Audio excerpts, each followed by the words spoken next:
Muy bien, continuamos con nuestros temas de análisis para Matemática 4. Vamos a pasar ahora a integración. Ustedes estudiaron en Matemática 2 integrales y hacemos un pequeño repaso sobre algunos de los temas que ustedes ya conocen. A ver, ¿de dónde surge el problema de la integración? De la necesidad de calcular el área determinada por el eje X y la gráfica de una función entre valores determinados. Los matemáticos de hace 300 y pico de años demostraron que este problema se resolvía por medio de funciones primitivas. ¿Qué son las funciones primitivas? Las antiderivadas. Pasamos entonces a pensar una lista de funciones y sus primitivas. Si la función es 0, su primitiva es una constante. ¿Cómo podemos comprobarlo? Derivamos una constante y nos da 0. La primitiva de la constante 1 es x más constante, la función identidad más constante. Porque, ¿cómo lo demostrás? Deriva esta expresión, 1 por acá, 0 por acá, y ahí tenés. Primitiva de una potencia numérica. Recuerden que estamos antiderivando.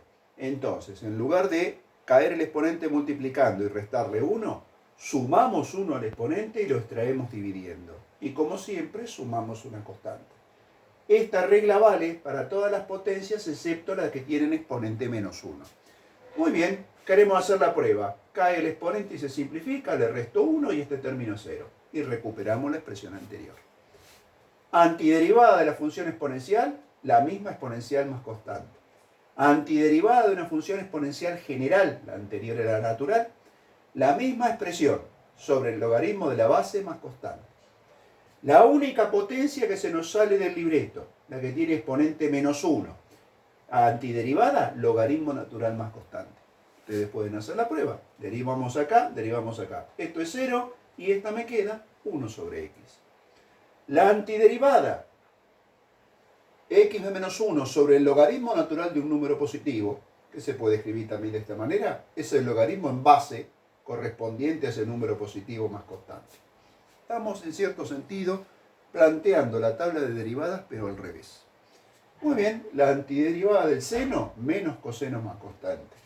La antiderivada del coseno, seno más constante. La antiderivada de la secante cuadrado, tangente. Y la antiderivada de la cosecante cuadrado, menos cotangente de x más constante.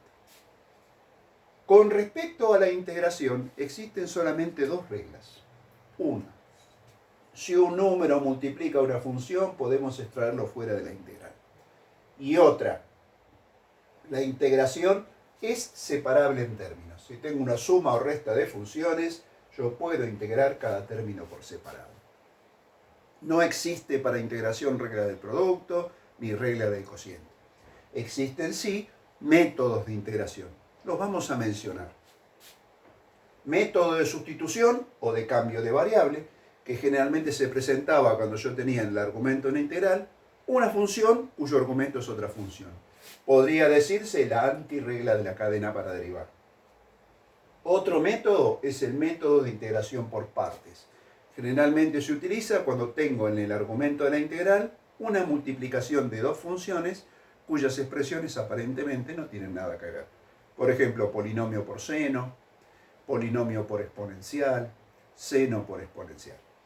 Luego, fracciones simples. Cuando en el argumento de la integral tengo una fracción, polinomio en el numerador, polinomio en el denominador, bueno, se podía factorizar el denominador y plantear a esa expresión como suma de fracciones más sencillas para luego pasar a integrar con alguno de estas expresiones de la tabla o con alguno de los métodos anteriores. Vamos con un comentario con respecto a la integral. Si la gráfica de la función es positiva en el intervalo que estás estudiando, la integral te da el área. Sin embargo, si la gráfica de la función estuviese por debajo, me da el área con un signo menos adelante, el opuesto del área. Y si en mi intervalo tengo parte de la gráfica de la función sobre el eje X y parte debajo, lo que me da la integral es la diferencia del área que está por encima del eje menos el área que me quedó por debajo del eje. Entonces, cuidado, una integral no siempre es igual al área. Tiene que ver con el área, pero además le asigna un signo. Vamos con este ejemplo. Integral entre 2 y 3. Límites de integración, se les dice. Tengo una expresión polinómica y tengo que integrar. Muy bien. A ver, si yo grafico, la expresión de la función sería 2x² menos 4x. La gráfica es una parábola que ustedes la pueden hacer fácilmente y el intervalo de integración que me piden va de 2 a 3. La idea de integrar consiste en dividir a esta región en infinitos elementos verticales de área y sumarlos todos. Riemann, en el siglo XIX, demostró que ese es el procedimiento para integrar que conduce a las funciones primitivas y las antiderivadas. ¿Cómo proceder? Regla número 2. Podemos separar en términos. Así que vamos a plantear un término con su integral y otro término con el suyo. Primer término 2x, regla número 1. Ese 2 lo puedes quitar. Y pasas a integrar la expresión que te quedó. Vamos a corregir acá. Segundo término, menos 4x, regla número 1. Menos 4 lo podés quitar y ahí te quedó. Acá nos comimos una potencia. El primer término, 2x². Segundo término, menos 4x. Las constantes que multiplican según la regla número 1, las fui extrayendo en cada término. Luego, integro. A ver, tengo el factor 2, integro una potencia de exponente 2. Entonces, sumo 1 y divido. Sumo 1 por acá y divido. Y voy a tener que evaluar más adelante entre los valores que me indicaron. En el segundo término, hago lo mismo. Tengo una potencia, pero de exponente 1. No importa, mientras no sea menos 1, sumas 1 y dividís. Y va a haber que evaluarla entre los valores que me dijeron. Muy bien. ¿Por qué no pusimos las constantes? Porque cuando tenemos reglas de límites de integración, teníamos que aplicar la regla de Barrow, se llamaba en Matemática 2, que consiste en evaluar la expresión para el límite superior, evaluarla para el límite inferior y restar. Si vos pones la constante, ponela.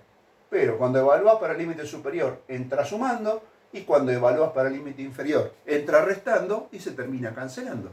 Por lo tanto, podés omitir la constante tranquilamente si es que tenés límites de integración para evaluar. Muy bien, vamos con el primer término. 3 al cubo 27 dividido 3, 9. Menos 2 al cubo 8 tercios. Menos 4 y vamos por acá. 3 al cuadrado 9 sobre 2, 9 medios. Menos 2 al cuadrado 4 medios, o sea, 2. Resolvemos agrupamientos. Acá me queda 2 por 19 tercios menos 4 por 5 medios. Sigo resolviendo. Esto es 38 tercios menos 10. Fíjense que en este término, ustedes lo harían con la calculadora, no se hagan problema, podemos simplificar. Recuerden, ojo con el apuro, dentro de un término podés simplificar. No podés simplificar factores o divisores de un término con factores o divisores de un término diferente. Muy bien, hacemos la cuenta ahí con la calculadora. Esto me queda 8 tercios. ¿Cuál es la interpretación geométrica? El área determinada por el eje X, la gráfica de la función entre los valores que me indicaron, x igual a 2 y x igual a 3, mide 8 tercios de unidades, o sea, aproximadamente 2,667. Si la unidad que ustedes utilizan es el metro, bueno, sería 2,667 metros cuadrados. Observen que la región que tenemos ahí graficada se parece a un triángulo rectángulo, pero observen que la hipotenusa, entre comillas, es curvilínea. Es un trazo de parábola. Con las integrales, con las primitivas, con los métodos de integración, con la tabla de primitivas, nosotros podemos calcular áreas exactas de figuras en las cuales nos sería imposible hacerlo en forma exacta por métodos geométricos. Curvas, ahora sí, que delimitan regiones. Eso nos va a permitir a nosotros calcular las áreas de esas regiones por medio de las integrales. Una cosa más. La integral de una función de una variable me da un área. ¿Ah? Un área. La integral de una función de una variable me permitió a mí calcular un área de una región, o sea, trabajar en 2 dimensiones. Vamos a ver entonces qué es lo que ocurre cuando trabajamos con funciones de 2 variables y veamos entonces cómo podemos interpretar las integrales de funciones de 2 variables geométricamente.